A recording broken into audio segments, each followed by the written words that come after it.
Hey guys, welcome back. Hope you had a good Independence Day weekend.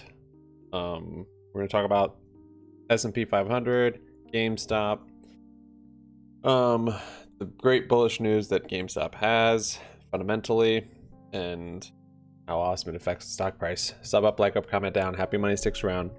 Not a whole lot today. Finally, the SPY stopped this crazy run it's been having. This just melt up since 618, almost a month. Not quite a month, but just this melt up on low volume. Finally today it has a little pullback, so we'll see if this was the top. In fact, the 434.10 maybe won't be there again for another year or so, or maybe this is just a little pullback and we're gonna keep going. On the hourly it is bearish now, though. We've got big candles over the 9 or under the 9 moving average. You can see that just the difference in the candle sizes. Much more activity there, and right now it's like we're coming back up to bounce off of that moving average, the 9 moving average.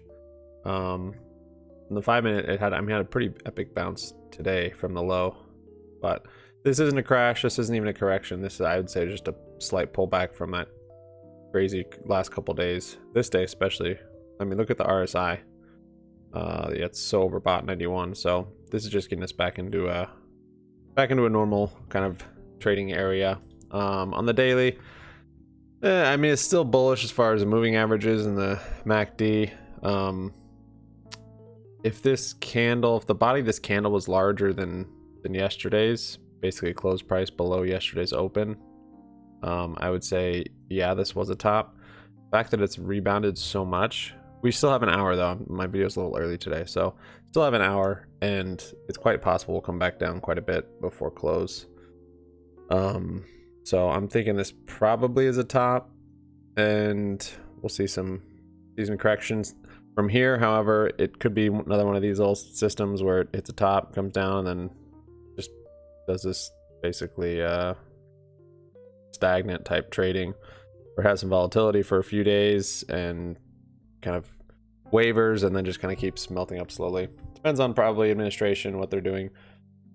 This little run up here was from them extending the evictions, I believe. The one back here was from maybe forbearance, or what Powell is saying. So we will see. I don't think we're I don't know. I don't think we're necessarily waiting for a crazy correction SPY for GME to squeeze.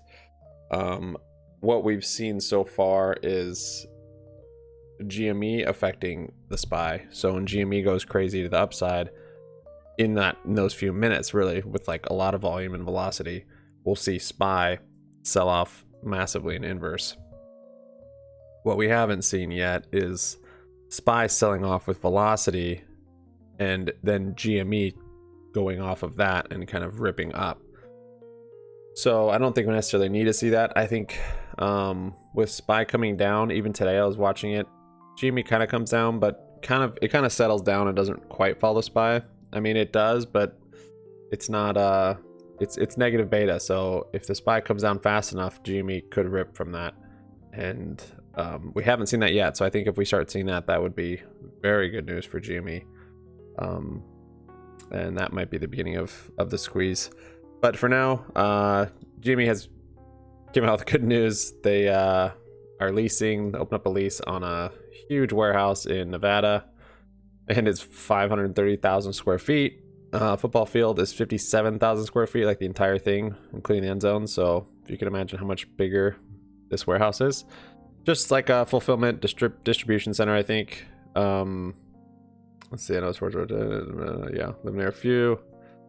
I looked up Amazon. Amazons are like 1.2 or 1 point something, 1.6 million on average. That was in 2013. But yeah, Amazons are huge, given Amazon at this point does way more volume, and GameStop's just a failing brick and mortar, Nintendo store, right? So the fact that they opened up a lease on a huge warehouse, I think, is quite evident. This is not a little meme stock or something that's going bankrupt. They have a lot of demand, a lot of cash to supply that demand with product. They've got thousands of stores around the country and even around the world.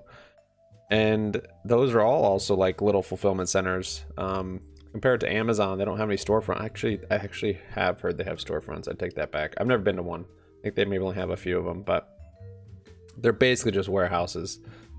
And this one says 183, half are outside, so figure 75 in the States, 100 in the States, whatever it is at this point. But GameStop though has thousands of stores in the United States. Very small, but those so far have acted as distribution centers for quick overnight, 1 day, 2 day shipping. Sometimes faster than Amazon, sometimes cheaper than Amazon, and they have the retail space in the States to be able to really beat Amazon at certain niche products, which they're in. Selling everything under the sun like Amazon does, I don't think they can beat them at this point. Maybe at some point, but in certain products, I think they can on price as well as on speed of delivery, and we've seen that already. They're using DoorDash and FedEx so far, and you're getting stuff quickly delivered, and oftentimes it's probably coming from just a local GameStop store, and that's why you can get it sometimes same day. So that's huge news for GameStop. I heard they're going to be opening up or leasing out a couple more large warehouses just to get a quick shipping network around the country and do house inventory. So great news for them, and GameStop's down 3.85% on the day. We're kind of holding in this channel a little bit. Kind of drew some more lines here. MACD, I mean, this might be the last little dip before this kind of reverses. Oftentimes there'll be more velocity, so it's hard to know. There's not a whole lot of velocity ever on the downside with GameStop unless it's being shorted, like back here, shorted heavy, and they actually have shares they can use, but there's not really. I mean, we saw like a little dip today actually with velocity, which was kind of strange, which hasn't happened in a while. It was this little dip right in here, 450 to 400, which was 50,000, and they dipped it with like some velocity. It was really interesting to watch right here. Just this little 5-minute candle, boom, just took them one little minute with volume and dropped it. So we did break our support today, and if we're in a descending channel, which it looks like that's what we're in, then I guess that's fine. I kind of drew my lines on this chart. Makes it so weird. Okay, back here, and then here, and then here, and then up here for my top resistance. So we're still building this cup and handle. In my opinion, the handle I think is big enough. I could grasp that pretty easily. So at any moment, I would be ready for this to break out to the upside. We will see though. MACD is starting to tighten down here, and it is getting very, very close to this kind of equilibrium area where will have strength. If it starts to flatten out the price action, then this will be able to cross over much easier. RSI is ticking down today as it is a down day, but we'll see as the week carries on. I think next week is the only like catalyst, I guess, that's super hyped, which is the NFT, the 7/14 day. So that's next Wednesday. We'll see. Our positions on it are lots of shares and options. We sold puts. We got the 205, 207.5 put, and then 5 of the 210 puts. Those are all down some. These are ones I rolled over from last week. And then those 275 calls I was gonna get at them this morning. They were actually about break even this morning, and then I was waiting for a bump at some point, but we didn't really get that today. Maybe tomorrow. And I'll probably sell those for this week until we see some kind of volume with price action to get back in on them. So yeah, I'm not sure where GME will close this week. We might finish this kind of MACD flattening out by the end of this week, which would be nice. And until then, probably expect really low volume and just some sideways trading. Maybe dips like we get in the morning, and then sideways flatness and some weird bumps with volume, and then coming back down. And it's pretty funny watching the ticker. But in the end, we're probably not going to be. I don't know.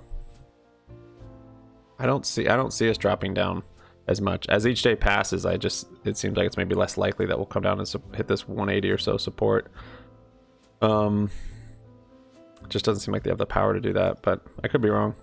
So looks like they're just going to keep doing this, and looks like we're kind of back in this same sort of descending channel of just low volume, kind of low velocity, not much happening after this March failed deliver. So hopefully it doesn't last that long again, and we will see something awesome shortly. Other stuff we did today, I had those SPY puts that did well today. They're up, I think like 180% was the most they were up.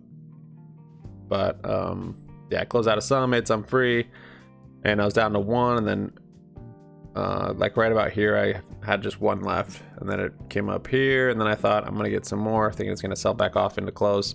It still could. We have 45 minutes, but actually bought back into the 431 puts. Not sure about that. We'll see what happens with that. And then our call credit spread, we were up 80% on it when it was low, and I probably should have closed it in hindsight, of course. I guess I could have, of course, closed the